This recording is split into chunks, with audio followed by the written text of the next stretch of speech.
प्यारे विद्यार्थियों, आज के इस वीडियो में आपका पुनः स्वागत है। आज का यह वीडियो बहुत ही शानदार, जानदार होने वाला है कक्षा 8 के विद्यार्थियों के लिए, जो कि गणित विषय की बहुत ही अच्छी तरीके से अधिकतम सफलता अर्जित करने के लिए तैयारी कर रहे हैं, अपना तन-मन लगा रहे हैं। राजस्थान राज्य शैक्षिक अनुसंधान एवं प्रशिक्षण परिषद उदयपुर के द्वारा प्रारंभिक शिक्षा पूर्णता प्रमाण पत्र परीक्षा 2025 कक्षा 8 के लिए जो गणित विषय की है, बहुत ही जल्द ही आगामी दिनों के अंदर आयोजित होने वाली है और इस नमूना प्रश्न पत्र का हम यहाँ पर अभ्यास करेंगे। पूर्व के वीडियो के अंदर हमने सेक्शन ए जो था उसमें प्रश्न संख्या 1 से लेकर के 12 तक का अभ्यास किया है। प्यारे विद्यार्थियों, यदि वह वीडियो आपने नहीं देखा है तो उसका लिंक आपको ऊपर आई बटन जो है उसमें मिल जाएगा और इस वीडियो के नीचे जो डिस्क्रिप्शन बॉक्स है उसके अंदर भी आपको उसका लिंक उपलब्ध करवा दिया जाएगा। आप वहाँ जाकर भी उस पूर्व वीडियो का भी अभ्यास कर सकते हैं। इसके अंदर हमने प्रश्न संख्या 1 से लेकर के 12 तक के प्रश्नों का अभ्यास करवाया है और आज हम यहाँ पर नेक्स्ट आगे का जो पार्ट है इस नमूना प्रश्न पत्र का, उसका हम यहाँ पर अभ्यास करने वाले हैं। तो यहाँ पर जो सेक्शन ए जो है, उस सेक्शन ए के अंतर्गत ही आपके यहाँ पर आगामी जो प्रश्न है वो आएंगे और उसके अंतर्गत लघुत्तरात्मक प्रश्न, ये सेक्शन ए का ही पार्ट है प्यारे विद्यार्थियों। सेक्शन ए के अंदर ही आपको लघुत्तरात्मक प्रश्न जो है वो उपलब्ध करवाए जाएंगे। आपकी बुकलेट में प्रश्न संख्या 13 से लेकर के 22 तक जो क्वेश्चन मिलेंगे लघुत्तरात्मक प्रश्न, और उसके अंदर प्रश्न संख्या 13 जो है पार्ट ए का भाग है और प्रश्न संख्या 13 से लेकर के 16 तक क्वेश्चन, जिसके अंतर्गत हम यहाँ पर अध्ययन कर रहे हैं प्रश्न संख्या 13 का। बहुत ही ध्यानपूर्वक मन लगा करके एकाग्रचित्त होकर के आप प्यारे विद्यार्थियों प्रश्नों को ध्यानपूर्वक पढ़िए और एकाग्रचित्त होकर के आप उन प्रश्नों का उत्तर देंगे। मुझे विश्वास है आपका प्रश्न 100% सही होगा। अब हम बात करते हैं प्रश्न संख्या 13 की। निम्नलिखित कथनों को पढ़कर सत्य असत्य, यहाँ ध्यान दीजिए, सत्य और असत्य में से उपयुक्त पर राइट का टिक मार्क जो है वो अंकित करना है। ये क्वेश्चन आपको 4 मिलेंगे, प्रत्येक क्वेश्चन 1 अंक का है। इस प्रकार ये क्वेश्चन नंबर जो 13 है वो आपका कितना अंक का हो जाता है, 4 अंकों का यहाँ पर होने वाला है। तो हम यहाँ पर देख रहे हैं प्यारे विद्यार्थियों, आप देखिए इसके अंदर 4 पार्ट आपको दे रखे हैं और आपको सही पर टिक मार्क करना है। आपको देखिए फर्स्ट जो पार्ट है उसमें दे रखा है a की घात m भाग a की घात n।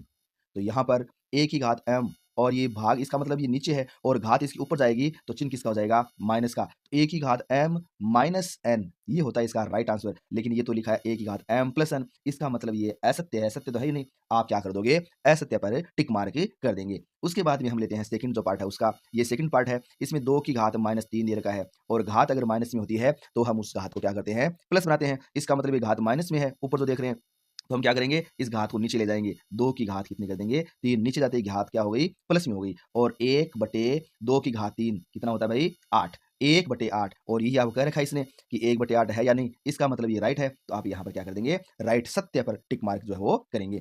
उसके बाद में 3 नंबर जो क्वेश्चन दे रखा है प्यारे विद्यार्थियों, उसमें आपको दे रखा है a की घात 0, उसका मान कितना दे रखा है, 1। यानी घात प्यारे विद्यार्थियों किसी की भी 0 हो, चाहे चर हो अचर हो, किसी की भी दीर्घ घात होती है, उसका मान हमेशा क्या होता है प्यारे विद्यार्थियों, याद रखना आपको, 1। इसका मतलब ये बात सत्य है, तो आप क्या कर दोगे, सत्य पर क्या कर देंगे, टिक मार्क कर देंगे। और उसके बाद में हमारे पास में इसका 4 नंबर पार्ट है, वो दे रखा है 0.0016 का मानक रूप 1.6 इंटू 10⁴ है। तो यहाँ पर देखिए इसकी पावर अपन अगर देखें तो यहाँ पर देखिए 1.6 इंटू 10⁻, यहाँ पर देखिए 1, 2 और 3, तो 3 घात आएगी और वो घात भी क्यों आएगी, माइनस में आएगी। घात किस में आएगी भाई, माइनस में। ये इसका मानक रूप होता है विद्यार्थियों 1.6 इंटू 10⁻³ और आप देख पा रहे विद्यार्थियों, आपके समझ में आ गया होगा, ये तो गलत है। इसका मतलब आप क्या कर दोगे, इस पर असत्य जो है उस पर क्या कर देंगे, टिक मार्क करने वाले हैं। प्यारे विद्यार्थियों, आपको ये क्वेश्चन बहुत ही अच्छी तरीके से करना है, बहुत ही आसान ये क्वेश्चन जो है आपको मिलने वाला है। उसके बाद में प्यारे विद्यार्थियों हम बात करते हैं इस सेक्शन ए के अंतर्गत क्वेश्चन नंबर 14 की। और 14 नंबर जो क्वेश्चन है प्यारे विद्यार्थियों, उसमें आपको दे रखा है रिक्त स्थान की पूर्ति कीजिए। आपको यहाँ पर जो है 4 पार्ट मिलेंगे इसके अंदर भी और प्रत्येक पार्ट जो है वो 1 नंबर का होकर के ये जो क्वेश्चन आपका 14 नंबर है वो कुल मिलाकर के 4 नंबर का होने वाला है। तो यहाँ पर आप देखिए इसके अंदर रिक्त स्थानों की पूर्ति करनी है, लेकिन आपको रिक्त स्थान में भरना क्या है, 2 चॉइस आपको उपलब्ध करवा दी जाएगी। आपके क्वेश्चन के अंदर भी आप देखेंगे वहां पर आपको दिया होगा, या तो आप ये भरिए और ये नहीं भर पाते हैं तो आप ये, इन 2 में से ही आपका उत्तर है। तो यहाँ पर देखिए एक ठोस का पृष्ठीय क्षेत्रफल इसके फलकों के क्षेत्रफल को, मतलब पृष्ठ या सतह, ये एक ही बात है, ये सतहों के क्षेत्रफलों के योग के बराबर होता है। क्या होता है भाई, बराबर। तो आप यहाँ पर क्या लिख देंगे, बराबर लिख देंगे। सेकंड जो क्वेश्चन आप देख पा रहे हैं उसमें दे रखा है घन का पृष्ठीय क्षेत्रफल। क्या होता है घन का पृष्ठीय क्षेत्रफल प्यारे विद्यार्थियों, हाँ बिल्कुल राइट, 6 भुजा स्क्वायर। तो आप क्या लिखेंगे यहाँ पर, 6 भुजा स्क्वायर, ये इसका राइट आंसर हो जाएगा। उसके बाद में हम बात करते हैं नेक्स्ट जो क्वेश्चन नंबर हमारे पास में है, उस क्वेश्चन के 3 नंबर जो पार्ट है इस क्वेश्चन का, 14 नंबर क्वेश्चन उसका, उसमें दे रखा है 1 लीटर किसके बराबर होता है। 1 लीटर जो होता है वो 1000 सेंटीमीटर क्यूब के बराबर होता है। तो आप क्या लिख देंगे, 1000 सेंटीमीटर क्यूब। नेक्स्ट जो है उसमें दे रहेगा किसी ठोस द्वारा घेरा गया स्थान क्या कहलाता है भाई? आयतन कहलाता है। प्यारे विद्यार्थियों क्या कहलाता है? किसी ठोस के द्वारा घेरा गया स्थान क्या कहलाता है? आयतन कहलाता है। तो इस प्रकार आपने 14 नंबर जो क्वेश्चन है उसको भी क्रॉस कर लिया है। ये नंबर भी आपने अपने खाते में डाल लिया है। अब हम बात करते हैं नेक्स्ट जो पार्ट है उसकी, क्वेश्चन नंबर 15। 15 नंबर क्वेश्चन में आपको स्तंभ ए ये दे रखा है यहाँ पर और स्तंभ ब ये दे रखा है यहाँ। आपको कॉलम ए और कॉलम बी दे रखे हैं, आपको इनका मिलान करना है। बहुत ही आसान है विद्यार्थियों और आप तो इससे परिचित भी हैं। ये नंबर आपके कटने नहीं चाहिए। ये नंबर तो आपको अपनी झोली में डालने ही हैं। आपको 4 प्रश्न मिलेंगे, प्रत्येक क्वेश्चन 1 अंक का है और कुल मिलाकर के आपको 4 अंक जो है वो यहाँ पर अर्जित हो जाएंगे। देखिए आप यहाँ पर पहले ध्यान से देखिए, ये देखिए पार्ट ए गुणा B plus C plus D यानी 3 पद बनेंगे। पहला ए बी का बनेगा। अब देखिए ए बी यहाँ पर कौन से में है? इसमें तो है ही नहीं। ये रहा ए बी, ये रहा। तो इससे जोड़ना आपको यहाँ पर सीधा यहाँ जोड़ देंगे। इसका मतलब आप क्या करोगे? इसको पहले जोड़ दिया। अब देखिए यहाँ पर x प्लस वाई माइनस 5 गुणा 5xy। तो आप देखिए 5xy और इसको गुणा करोगे x से, इसका मतलब 5 तो आएगा, इसमें था ही नहीं। ये देखिए इसमें रहा, इसका मतलब आपको इसी से जोड़ देना सीधा ही। तो यहाँ पर ये आ जाएगा हमारे पास में, क्या आ जाएगा? इस लाइन को हम जोड़ देंगे यहाँ से।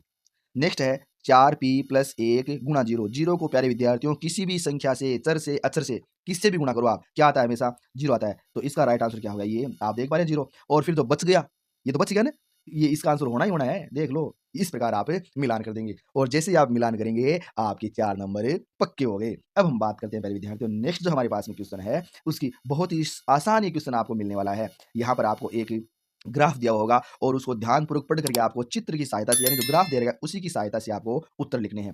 एक निर्माता कंपनी के विभिन्न वर्षों में की गई बिक्री निम्न आलेख द्वारा दर्शाई गई है। आपको 4 छोटे-छोटे क्वेश्चन पूछेंगे और पूछेगा कि इस ग्राफ में देख करके आपको बताना है और आप 4 अंक पक्के कर ही लोगे। ये मुझे विश्वास है प्यारे विद्यार्थियों आप पर।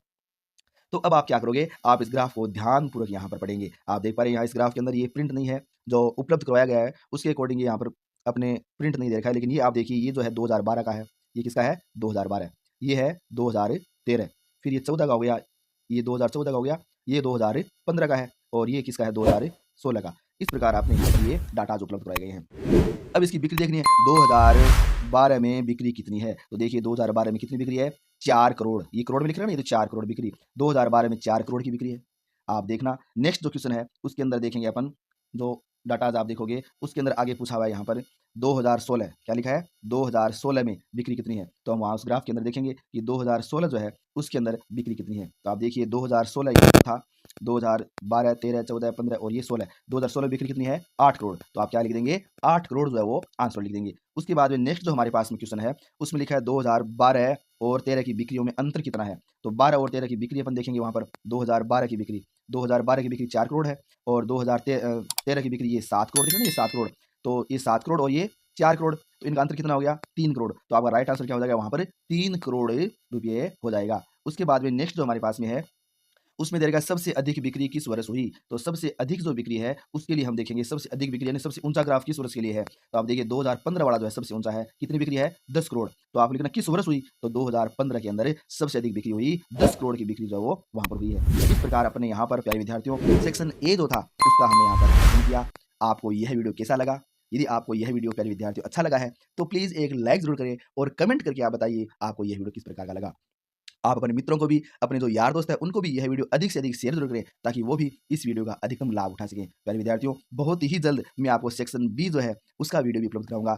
इसके लिए आप क्या करोगे ताकि आपको वह वीडियो तुरंत ही उपलब्ध हो जाए? उसके लिए आप हमारे YouTube channel education hub Govind Prajapati को सब्सक्राइब जरूर कर लें ताकि आगामी यह वीडियो तुरंत ही आपको नोटिफिकेशन के माध्यम से प्राप्त हो और आप उसका तुरंत जल्द से जल्द लाभ उठा सकें। प्यारे विद्यार्थियों नेक्स्ट वीडियो के अंदर मैं फिर हाजिर रहूंगा आपके लिए, तब तक के लिए धन्यवाद।